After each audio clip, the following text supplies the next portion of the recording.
everyone, welcome back again to my YouTube channel Ebonigo TV. My Africa people, my European people, how una dey? I hope una dey very strong like Zuma Rock. I hope una dey very okay. I don't come back again with another story, my people. Una see this very video be so now you dey see right now. Now wetin just happen for Naija about 3 days ago. Now be this one. We be say our brothers, our youth them. They go protest for toll gate for there. Police will be say papa will be say supposed protect the people. Now they come begin they fight there. This our brother will say they see now will be say he get big belle wey they see for them. He name na MC Macaroni. MC Macaroni na person will be say na comedian. You understand, na comedian, very nice person. He just see protest as like, you know, na young youth will be say want the betterment of the people. Now you just see come outside, make you just see join the protest so that everything go dey okay. Like, you understand, peaceful protest where they dey peaceful protest. No be say they kpai anybody. No be say they fight.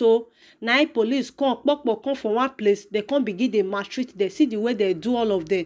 They can't do the like say they evil kpai person. They know kpai person. Even person be say evil kpai person. They know they treat her like this. They know they treat her like this. That our country, Nigeria, I don't really know what they want. Like a country where we say freedom of speech, now die. Meaning say person no fit talk anything. Na person no fit just come outside say make I fight for my country, make my country dey okay. And that Naija, so they know they look who you be. They know they look as far say you no be this, you no be politician, you no get money, you no get name. When they say person get name, no be say all those comedians be say, hey, no be that one. No, like people like them, Tinubu. Your papa no be that kind of person. They know they respect you. Na Naija big. You understand? And it's very, very bad. How can people come outside, young youth will be say come, they say make they protest, make their whole country better, una do they like this? It no make sense. And for those police na hear me, mo na hear me, olokpa mo na hear me now. Una wanna they do this thing. Una they suffer one person. Una you see they suffer on herself. Because if una join out together, like the way the young youth they come outside, now where they say see what they want. I will so see join them like that, things go dey okay. Things dey okay. Be like so una dey happy for that 15,000 wey they pay una for a month. Una dey happy. Una wey be the police. Make I even answer na one thing sef. Okay, all the suffer be so una suffer una take go school. For una for instance, some of una wey go police college. Meaning say una you forget everything. Una forget everything. And this matter they go now. Well, me I feel no say some of una no see go school na primary 6 certificate. Even those who never use primary 6 certificate to even join this olokpa matter self. Una no go still wise up. Now the cause na say make una dey for poverty till the end of una life. Una no go wise up.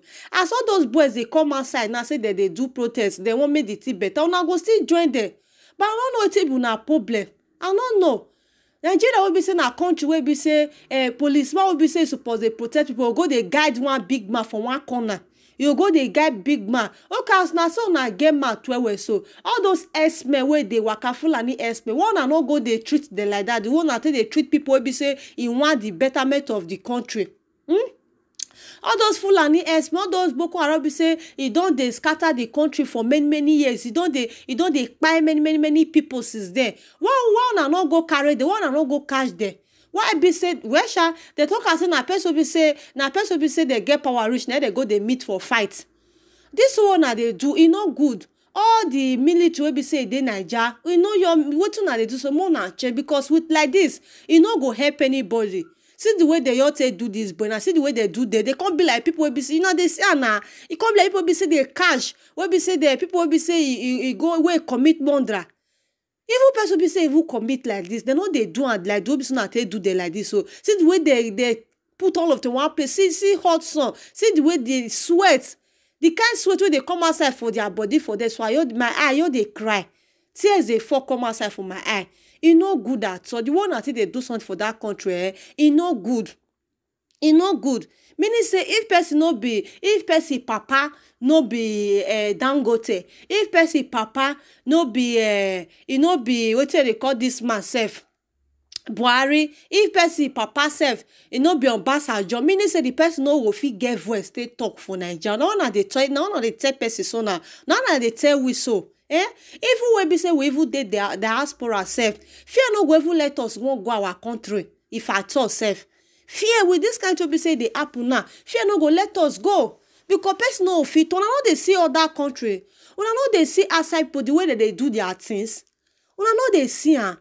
Why Naija no wan upgrade? Why dem no wan upgrade? Why una no wan upgrade? Why una choose to be poverty people? Why una no wan upgrade?